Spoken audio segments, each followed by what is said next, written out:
पिताजी की तबीयत खराब और घर में अकेली लड़की। जब पिताजी की तबीयत खराब हो जाती है तो वह लड़की सोचती है कि अब मुझे कुछ करना होगा, क्योंकि घर के हालात अगर ठीक नहीं है तो हमें बड़ी समस्या का सामना करना पड़ सकता है। इसीलिए मुझे अब काम करना होगा। जब यह बात वह अपनी माता से कहती है तो माता कहती है कि तुम्हारे पिताजी को तुम्हारा काम करना अच्छा नहीं लगेगा। लेकिन वह लड़की कहती है कि अगर मैं काम नहीं करती हूँ तो घर की जिम्मेदारियाँ, तो आपको पता है यहाँ पर बहुत बड़ी समस्या आने वाली है। पिताजी की तबीयत अब ठीक नहीं रहती है, उनकी दवाएं चल रही है, उनका इलाज चल रहा है। अब उसे इलाज के लिए भी तो पैसा चाहिए, इसलिए मुझे कोई तो काम करना होगा जिसके बाद शायद इस घर की जिम्मेदारियां पूरी हो सके। लेकिन माता कहते हैं कि तुम्हारे पिताजी तुम्हारी इस बात को नहीं मानने वाले। वह लड़की कहती है कि मैंने पढ़ाई इसलिए नहीं की कि वो मेरी डिग्रियां मैं अपने पास रखूं और उसका कोई भी इस्तेमाल मैं ना कर पाऊँ। जब मेरे पास डिग्री है तो मुझे कोई ना कोई अच्छी नौकरी मिल जाएगी, जिसके बाद इस घर के हालात पर काफ़ी असर पड़ सकता है। वह लड़की अपने पिताजी के पास आती है और कहती है कि पिताजी मुझे अब काम करना होगा, कोई तो नौकरी की तलाश करनी होगी, इसके बाद ही इस घर की जिम्मेदारियों को मैं पूरा कर सकती हूँ। लेकिन पिताजी कहते हैं कि मेरी तबीयत ठीक हो जाएगी तो तुम्हें काम करने की ज़रूरत नहीं पड़ेगी। लेकिन मैं लड़की कहती है कि यह कब तक होगा, हमारे पास धन की भी कमी, आपको पता है कि आपकी तबीयत बहुत ख़राब है, उसका इलाज चल रहा है और इलाज में काफ़ी समय लग सकता है। लेकिन साथ ही उसके बाद हमारे पास धन की भी कमी होने वाली है, क्योंकि इलाज पर पैसा खर्च हो रहा है और धीरे धीरे हमारा परिवार एक बड़ी समस्या का सामना करने के लिए तैयार नहीं है।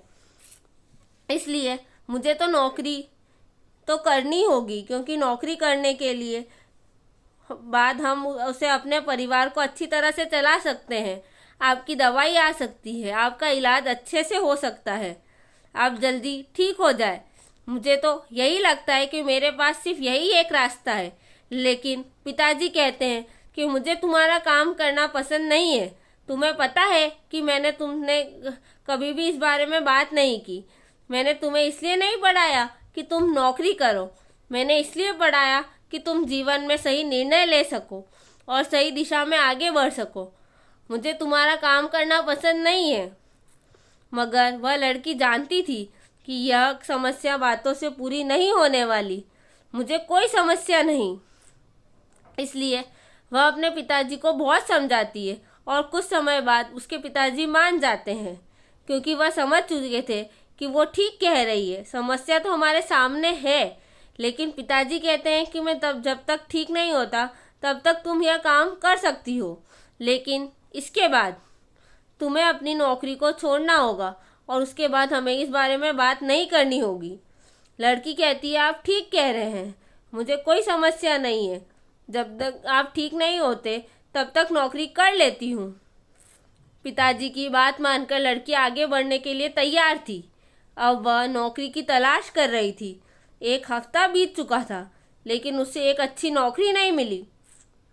पिताजी इस बात को जानते थे कि नौकरी मिलना आसान नहीं है, इसलिए शायद वह अपनी लड़की को मना कर रहे थे, क्योंकि इसके बाद वह थक सकती है और परेशान हो सकती है।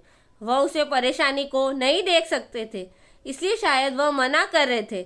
लेकिन पिताजी कहते हैं कि तुम कोशिश कर रही हो तो हो सकता है एक अच्छी नौकरी मिल जाए। लड़की की कामयाबी। वह लड़की कहती कि आप चिंता ना करें, आप परेशान ना हो, मुझे नौकरी मिल ही जाएगी। और अगले दिन उस लड़की को नौकरी मिल जाती है और वह अपने काम पर जाना शुरू करती है। समय बीत रहा था और धीरे धीरे लड़की अपनी कामयाबी की ओर बढ़ रही थी। पिताजी इस बात को समझ चुके थे कि अगर वह इस बात को ना कहती तो शायद इस घर की समस्या बहुत तेज़ी से बढ़ने वाली है और उनको दूर करने के लिए शायद हमें यह घर भी बेचना पड़ता और उसके बाद हमारे पास कुछ भी नहीं होता। लड़की ने सही निर्णय लिया है, इस बात को पिताजी समझ चुके थे, लेकिन वे जानते थे कि उन्हें लड़की का नौकरी करना अच्छा नहीं लगता है। लेकिन क्या करें, यह मजबूरी है, मजबूरी में तो सोचना ही पड़ता है। इसलिए पिताजी कुछ भी नहीं कहा और धीरे धीरे पिताजी की तबीयत ठीक होने लगी। अब वह काम करने के लिए तैयार थे। जैसा कि तय हुआ था, वह लड़की से कहते हैं कि तुम्हें नौकरी नहीं करनी पड़ेगी, मेरी तबीयत ठीक हो गई है, समस्याओं को दूर कर सकते हैं। लड़की कहती है कि मैं जानती हूँ, लेकिन अगर हम दोनों मिलकर काम करते हैं तो शायद अच्छे से अपने जीवन में आने वाली समस्याओं को दूर कर सकते हैं। पिताजी को भी लग रहा था कि लड़की ठीक कह रही है, क्योंकि धीरे धीरे ही वह ठीक हो गए हैं और अब अचानक ही वह तेजी से कोई भी काम नहीं कर सकते। धीरे धीरे जीवन में बदलाव आता है और उनकी बीमारी धीरे धीरे कम होने लगी है। दोनों मिलकर कमाने लगते हैं और इस तरह घर की जिम्मेदारियों को पूरा करते हैं। और एक दिन वह भी आ जाता है जब पिताजी कहते हैं तुम्हें मेरी एक बात माननी पड़ेगी, तुम्हें शादी करनी होगी, क्योंकि मुझे लग रहा है कि अब तुम शादी कर सकती हो, क्योंकि तुम अच्छे से जिम्मेदारियों को पूरा कर रही हो। मगर वह लड़की कहती है कि अभी मेरे सामने बहुत बड़ी समस्या है, यह परिवार अभी तक भी पूरी तरह से सक्षम नहीं है। जब तक यह सक्षम नहीं हो जाता तब तक मैं शादी नहीं कर सकती हूँ। सोच सुनकर समझ जाते हैं जब लड़की उनके बारे में कितना सोचती है। वह उनकी भलाई के बारे में बात करती है। समय धीरे धीरे बदल रहा था, क्योंकि वह समझती है उसका परिवार बहुत अच्छा है और अपने परिवार की मदद करनी चाहिए। पिताजी को कोई भी समस्या नहीं थी और वह समझ चुके थे कि लड़की ठीक कह रही है।